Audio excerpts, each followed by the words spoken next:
A adolescente da Geórgia, acusada de matar a mãe e o padrasto, tem um novo advogado. E ele já chegou com tudo em uma audiência hoje, alegando que há muito mais na história de Sarah Grace Patrick do que as autoridades divulgaram ao público. Agora há novas evidências de que existe um policial desonesto que literalmente não fez um relatório no início. Com a adolescente no tribunal hoje, a defesa revelou o que eles dizem ser informações recém-descobertas. Informações que, segundo eles, apontam para possíveis novos suspeitos e que, segundo a defesa, podem mudar o rumo deste caso. Estamos acompanhando o caso, apresentado pela Law and Crime. Eu sou Chris Stewart.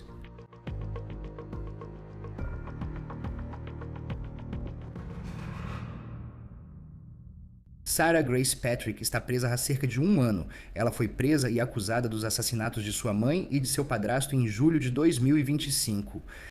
Hoje, Patrick esteve novamente no tribunal em Carrollton, Geórgia, a cerca de 1 hora de Atlanta. Nós a vimos sorrir enquanto conversava com seu novo advogado de defesa. E o nome desse advogado é Sean Hoover. Ele substitui Latoya Williams, que deixou o escritório de defensoria pública da Geórgia e não defende mais Sarah Grace Patrick. Agora, Hoover afirma que há novas informações que acabaram de chegar. Mas agora estão surgindo de todos os lados possíveis outras armas, possíveis outros suspeitos, possíveis outros contatos, possíveis outras conexões que ninguém sabia até agora. Então, até o momento, o julgamento está previsto para começar em 3 de agosto, mas depois de hoje tudo isso pode mudar. E até agora, realmente não aprendemos muito sobre que tipo de defesa Sarah Grace Patrick pode apresentar contra as acusações de que ela matou sua mãe e seu padrasto. E antes de entrarmos em algumas informações bombásticas que parecem ter surgido hoje, quero explicar como chegamos até aqui.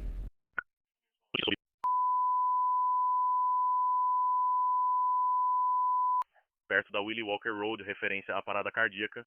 20 de fevereiro de 2025, uma ligação chega aos operadores do 911. É uma chamada para parada cardíaca. Referência à parada cardíaca. Relato de que a mãe e o padrasto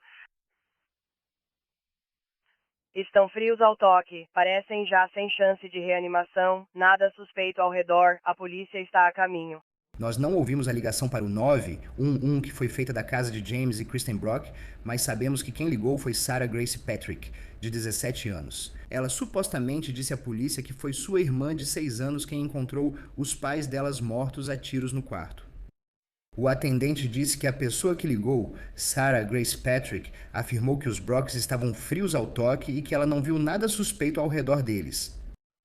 Agora, temos coberto esse caso amplamente desde a prisão de Sarah Grace Patrick no ano passado. Então, para ver nossa cobertura anterior e nossas entrevistas com algumas das pessoas importantes nessa história, você pode acessar o arquivo do caso Sarah Grace Patrick, que está no aplicativo Law and Crime Plus. Vamos voltar ao dia 20 de fevereiro. Agentes do gabinete do xerife do condado de Carroll chegam e encontram os Brocks baleados na cama. Os agentes dizem que conduziram uma investigação incansável que durou meses. E enquanto essa investigação estava em andamento, Sarah Grace Patrick estava muito ativa nas redes sociais, falando sobre luto em postagens no TikTok como esta. Ela também falou no culto memorial dos pais dela na igreja deles. Queria apenas me despedir da minha mãe e do James, pois não tivemos essa oportunidade. Agora, esse é um discurso que tem sido motivo de debate para os investigadores e para a família Patrick, aqueles que ficaram ao lado da Sarah Grace. E nunca tome essas pessoas ou coisas como garantidas. Ame com tudo o que você tem e deixe que elas recebam esse amor. Por fim, minha opinião sobre não achar que as pessoas sempre estarão ali. Quero agradecer à minha família, também conhecida como minha lagarta, meus avós, meus irmãos, por me ajudarem a superar meu pior pesadelo. E por último, mas não menos importante, quero agradecer a Sasha, Bree, Nate, Mike, Kimberly, Hayes, Kip Bowling, Kate e, acima de tudo, meu pai e Jamie Bennett por fazerem tanta diferença. Jamie e mamãe também teriam agradecido a todos vocês. Eu amo vocês, e eu também, e eles também, me desculpem. Agora, vocês ouviram nesse discurso, Sarah Grace Patrick, ela lista um grupo de pessoas para agradecer. E então, no final, ela diz, desculpa.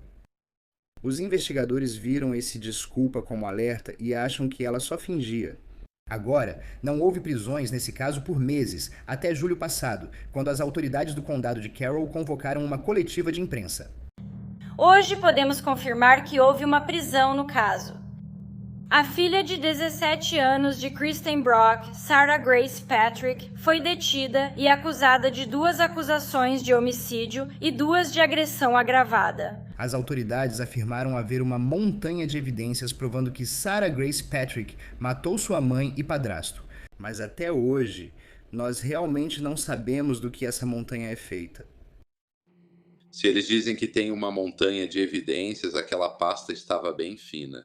Esse é o pai biológico de Sarah Grace Patrick, DJ, que nos concedeu uma de suas primeiras entrevistas em julho passado. Ele afirmou que acredita 100% na inocência da filha. Na verdade, ele estava com ela na sala de interrogatório, pouco antes de um mandado de prisão ser emitido contra ela. Ele então a levou até o escritório do xerife para ela se entregar, e eles foram informados de que Sarah Grace Patrick seria acusada dos assassinatos dos Brocks. Agora, também do lado de Sarah, está seu avô, um homem chamado Dennis Nolan. Ele é o pai de Kristen Brock. Então, ele perdeu a filha dele nesse caso. Quero dizer, vamos ser sinceros, eles levaram 4 meses para prendê-la. Sabe, essa demora, se eles tivessem alguma prova concreta que surgiu da investigação inicial, eles teriam prendido ela imediatamente. Mas é importante observar a dinâmica familiar aqui. Nem todos os membros da família estão do lado da Sarah. Eu conversei com Kristen Douda. A mãe dela é irmã do James Brock, então ele era tio dela. E Kristen tornou público que seu tio tinha uma opinião muito diferente sobre Sarah Grace Patrick. Ele disse várias vezes que ela não é a Sarah que vocês conhecem. Vocês não veem a verdadeira Sarah. Agora, aqui está a mãe de Kristen, Kimberly Bowling. Ela testemunhou durante uma audiência de fiança em agosto passado. A Ré é acusada dos assassinatos brutais do meu irmão e da cunhada enquanto eles estavam deitados na cama. Foram baleados várias vezes, inclusive ambos levaram tiros na cabeça. Agora, esse foi um depoimento emocionante. E quando você ouve esse depoimento e ouve que os Brocks foram ambos baleados na cabeça, isso realmente faz você pensar sobre a ligação para o 911 que Sarah Grace Patrick fez para as autoridades. Quando os operadores disseram que quem ligou encontrou os Brocks frios e que não precisavam de RCP. E que, segundo quem ligou, não havia sinais de crime visíveis. Vale destacar que não vimos fotos da cena do crime. Não vimos o vídeo da câmera corporal da cena. Naquela audiência de agosto, o juiz negou fiança para Sarah Grace Patrick e ela continuou detida na cadeia do condado. Poucas horas após a audiência, um grande júri a indiciou. Agora ela enfrenta 2 acusações de homicídio e 2 de agressão agravada. Inicialmente, o juiz marcou a data do julgamento para janeiro de 2026, mas depois isso foi alterado para 3 de agosto. Tanto a acusação quanto a defesa pareciam estar prontas para essa data, mas então surgiram algumas grandes revelações que aparentemente vieram à tona hoje nesta audiência, com o novo advogado de Sarah Grace Patrick agora pedindo um adiamento. O que eu achava que era apenas uma questão de cadeia de custódia acabou sendo um problema muito maior, envolvendo o GBI, o gabinete do xerife, o departamento de polícia, e é uma questão de evidências em geral. A defesa de Sarah Grace Patrick apresentou vários motivos para que o julgamento dela fosse adiado mais uma vez. Um dos motivos é que precisam de mais tempo devido à equipe totalmente nova no caso de Patrick. Mas Hoover, o advogado, também diz que há novas evidências que foram descobertas apenas na última semana. Ele diz que tem a ver com um policial que atendeu a ocorrência naquele dia em fevereiro de 2025. Mas na sexta-feira, quando me encontrei com a promotoria para revisar as evidências físicas, eles enviaram um relatório suplementar de um policial da polícia local. O problema é que esse policial aparece em outros relatórios. Esse policial está na lista de testemunhas. Pelas informações que recebemos e que a senhorita Williams tinha, esse policial não fez nada no relatório, só estava lá. Agora descobrimos que esse policial não escreveu um relatório.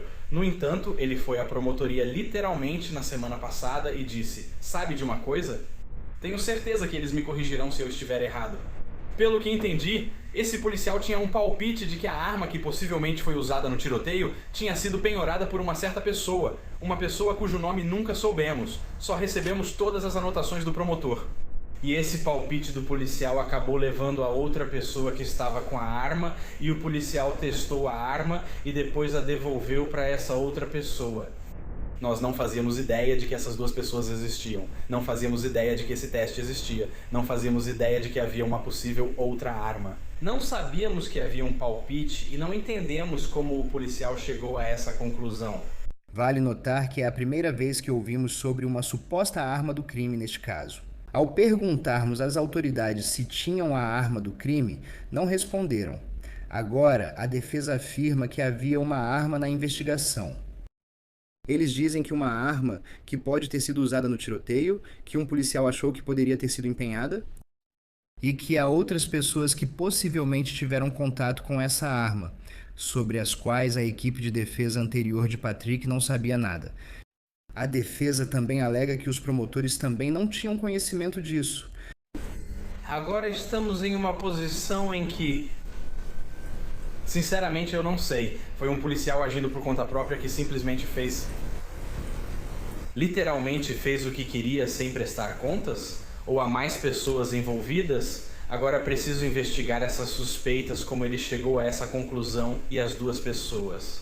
Na verdade, eram mais de 2 pessoas nesse ponto, que só descobri na sexta-feira à tarde, e agora preciso investigar, encontrá-las e acompanhar o que houve com elas. Preciso ir à loja de penhores para saber o que houve lá. Quero dizer, há muito mais informações que descobrimos desde que assumi o caso e trouxe minha equipe, que não podemos estar totalmente preparados para seguir em frente defendendo a senhorita Patrick.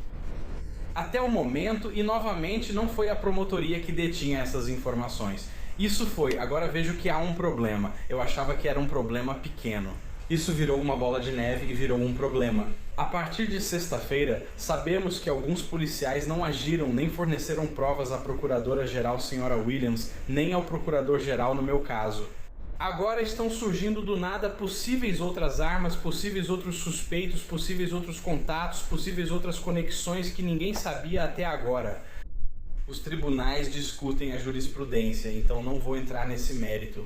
Mas pelo que entendi, agora estamos na situação em que este caso estava agendado para julgamento. Eu entendo que a senhorita Patrick esteve presa todo esse tempo. Tivemos essa conversa difícil, mas estou nessa posição por causa da idade dela. Devido às circunstâncias que envolvem o caso e devido aos elementos atenuantes, ao aspecto das novas informações, à possibilidade de outras armas, outras pessoas. Quero dizer, há tanta coisa que foi descoberta nos últimos meses em que mergulhamos nesse caso que estamos pedindo mais tempo para que possamos estar preparados. E não só para a sentença, mas para o próprio mérito do caso. Os elementos atenuantes do que estamos analisando não se refere apenas à sentença. Novamente, ele também se refere a questões reais com as investigações que esses policiais conduziram, especialmente o investigador principal deste caso. Então, a questão da mitigação lida com a idade dela, a sentença e a apresentação principal do caso. Mas agora sabemos, pelas evidências do GBI, que ainda há mais informações chegando, ainda mais dados sendo recebidos. Agora, parece que a defesa quer adotar uma abordagem mais agressiva quando se trata de investigar como chegaram à conclusão as autoridades de que Sarah Grace Patrick é uma assassina. Agora, há novas evidências de que existe um policial desonesto que, inicialmente, literalmente não escreveu um relatório, mas aparentemente, alguns anos depois, algumas semanas antes do julgamento, ele se lembrou. Agora eu preciso escrever um relatório, e há uma nova arma sobre a qual precisamos falar. Novamente, há novas evidências forenses sobre as quais precisamos conversar, há novas informações de contato que precisamos discutir. E isso não vem do Estado. Isso vem de informações que descobrimos porque eu percebi que havia um problema. E o problema acabou sendo muito maior do que parecia. Dito tudo isso, meritíssimo, devido à natureza do crime, devido ao fato de que a senhorita Patrick está potencialmente enfrentando, quero dizer, 2 sentenças de prisão perpétua sem possibilidade, possivelmente, de liberdade condicional. Como advogado de defesa, preciso de mais tempo para analisar ou aprofundar todas essas novas informações, antes de poder dizer com segurança que posso representá-la com o devido zelo e tomar todas as precauções necessárias. Não quero revisitar essa questão daqui a 20 ou 30 anos e reabrir o caso porque outro policial trouxe novas informações desconhecidas. Não é que eu esteja me apoiando em argumentos frágeis. Existe realmente um problema aqui que o Estado e eu precisamos descobrir antes de podermos avançar corretamente com esse caso. Então, por esses motivos, meritíssimo, a menos que o tribunal tenha alguma pergunta, estamos pedindo um adiamento para que minha equipe que reunimos e que está à frente de todas essas informações possa realmente fazer isso. Precisamos de mais tempo porque ainda não foi suficiente. Então, a defesa apresenta vários motivos pelos quais eles acreditam que este julgamento deve ser adiado mais uma vez.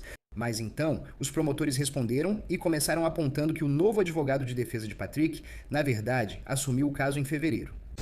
Primeiro, basicamente na ordem em que o advogado de defesa apresentou os argumentos. Ele disse que há uma nova equipe que eles montaram especificamente para a mitigação ou questões relacionadas especificamente à documentação do The Box. Vamos explicar isso em detalhes daqui a pouco.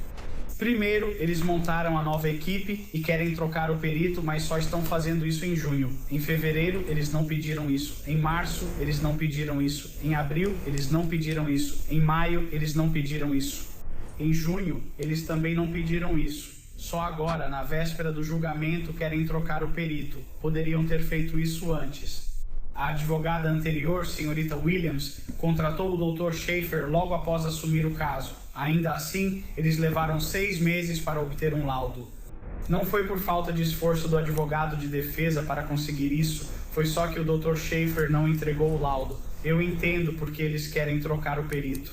Se eles quiserem fazer isso, tiveram 6 meses para fazê-lo. Ainda tem, pelo que contei, 21 dias. Temos 3 semanas até a seleção do júri. Eles ainda estão dentro do limite de 10 dias para o Estado e podem seguir com isso. Quanto aos registros do DFAX, já os recebemos há algumas semanas. Eles são em grande parte duplicatas do que já havia sido entregue. Grande parte desses documentos ligados à ré e seu histórico já havia sido entregue, analisada pelo Dr. Schaefer e pelo perito do Estado contratado em fevereiro. Eles poderiam ter feito isso, mas optaram por não fazer. A defesa também levantou preocupações sobre questões de sentença para Patrick que não foram abordadas em relação à sua idade. Ela tinha 16 anos na época da morte dos pais. Se isso for realmente uma questão para a sentença, um veredito favorável ao Estado sendo alcançado possivelmente em agosto, setembro ou mais tarde, se necessário, o tribunal sempre pode adiar a sentença para mais adiante, para que a defesa possa investigar essas questões relacionadas à sentença. Existem outras alternativas além de pausar o julgamento. Veja o que o promotor disse sobre as preocupações da defesa em relação às provas neste caso. Isso é o que ele diz sobre uma arma que possivelmente foi testada no caso, e ele afirma que aparentemente não era a arma do crime. Segundo, quanto às provas pendentes do GBI, isso foi basicamente um pedido de, vou usar um termo que já mencionei, aqueles procedimentos de teste, a documentação que os peritos fazem durante o processo deles. A defesa não pediu isso em fevereiro, nem em março, abril ou maio, eles pediram no meio de junho. Essas providências estão sendo tomadas agora, mas tivemos 6 meses para entregar os documentos e eles não pediram. Agora o Estado vai facilitar o envio e eu também gostaria de vê-los. Eles não são essenciais para o caso da acusação, mas também quero vê-los e estamos tentando conseguir isso para eles. Quanto às provas pendentes em relação ao suplemento que foi entregue na sexta-feira, nós não temos um policial fora de controle aqui. Eu até entendo a hipérbole do advogado de defesa, mas nós não temos um policial fora de controle agindo por aí. Tivemos um policial que testou uma arma de fogo em relação a este caso, ou a qualquer caso, para ser sincero. Não era a arma de fogo usada neste caso. Eles a testaram, eles a passaram pelo NIBIN, fizeram todos os procedimentos de teste adequados para essa arma de fogo. Não tem relação com este caso. Diversas armas de fogo foram testadas, mas nenhuma delas é a arma em questão. Esta é apenas uma daquelas das quais a defesa não tinha conhecimento antes de sexta-feira. É exatamente a mesma coisa que todas as outras armas de fogo que temos. Pode haver potencialmente 2 novas pistas para investigar, mas se trata de agentes da lei. Eles vão estar aqui. Eles podem ser chamados pelo Estado para o contra-interrogatório. Se não, a defesa pode convocá-los usando seu próprio poder de intimação durante a apresentação principal da defesa. Não há nada que exija tempo adicional. Novamente, a regra aqui é o requisito de 10 dias, faltam 21 dias neste momento, enquanto falo aqui em declaração do tribunal. Acreditamos que não há fundamento legal necessário para que o Estado peça o adiamento deste caso. Achamos, de fato, que não há exigência para que o tribunal adie este caso. Acreditamos que, em geral, a Justiça não exige o adiamento deste caso, mas sim que ele seja julgado em 3 de agosto como previsto. Acho que isso é só por excesso de cautela. Embora eu conheça a regra, alguns podem não conhecer. Você mencionou 10 dias. Faltam 21 dias. Sei o que isso significa, você já explicou. Novamente, as regras de compartilhamento de provas na Geórgia exigem que todas as informações do Estado sejam entregues à defesa 10 dias antes do julgamento. Faltam 21 dias a partir de hoje, contando dias úteis e finais de semana. Temos tempo suficiente para entregar tudo a eles. Talvez surjam mais questões. Posso ilustrar com algo citado no documento do advogado da outra parte. Eles acabaram de receber as ligações da ré enquanto ela estava algemada. Vou entregar isso às 10 da manhã. Novamente, qualquer coisa de 1º de julho até esse horário das 10 da manhã. Mas eu não posso entregar as coisas até tê-las. Então eles não vão receber isso até lá. Embora eu queira entregar as ligações que ela fará na próxima semana, não posso fornecer documentação que não temos. A defesa pôde falar novamente e contestou a afirmação do promotor de que a arma testada não era a usada nos assassinatos. Esse é o problema. Estamos literalmente recebendo evidências agora que não tínhamos antes. Agora, o que o Estado diria seria: bem, isso é uma arma que passou pelo mesmo teste que todas as outras armas passaram. Não era uma delas. Eu não sei disso. Só porque um policial que não fez relatório em 3 anos diz isso agora, não devo aceitar a palavra do Estado sem questionar. Como advogado de defesa, preciso investigar. Quando o Estado faz essa afirmação ousada, dizendo que testou a arma como as outras, que ela não existe e foi devolvida, eu tenho que fazer mais. Eu preciso ver esses testes. Primeiro, antes do teste, eu preciso descobrir como ele chegou a essa, entre aspas, intuição. Estamos em um julgamento por duplo homicídio, e agora policiais agindo por conta própria apresentam provas que ninguém conhecia, dizendo que chegaram a isso por um palpite. O Estado não mencionou isso. O Estado sugere que esta é apenas mais uma arma não testada como a do crime, ou que a verdadeira está apreendida. Não posso aceitar isso. O tribunal e o júri não podem aceitar isso. Como advogado de defesa, preciso perguntar por que você não fez o relatório desde o início. Isso foi o que o juiz disse sobre adiar ainda mais o julgamento. Minha intenção é que essa ordem seja emitida para vocês. Avisarei na quarta ao meio-dia, mas quero que esteja pronto até amanhã à tarde. Então, me deem até o meio-dia de quarta-feira só por precaução, mas eu realmente estou tentando deixar essa ordem pronta até amanhã à tarde. Então, potencialmente na terça ou quarta-feira dessa semana, esse juiz vai decidir se esse caso será adiado mais uma vez ou se Sarah Grace Patrick será julgada pelos assassinatos da mãe e do padrasto no próximo mês. Isso é tudo para o On The Case, da Law and Crime. Inscreva-se no YouTube e siga-nos no Spotify. Também estamos no Peacock. Eu sou Chris Stewart. Até a próxima.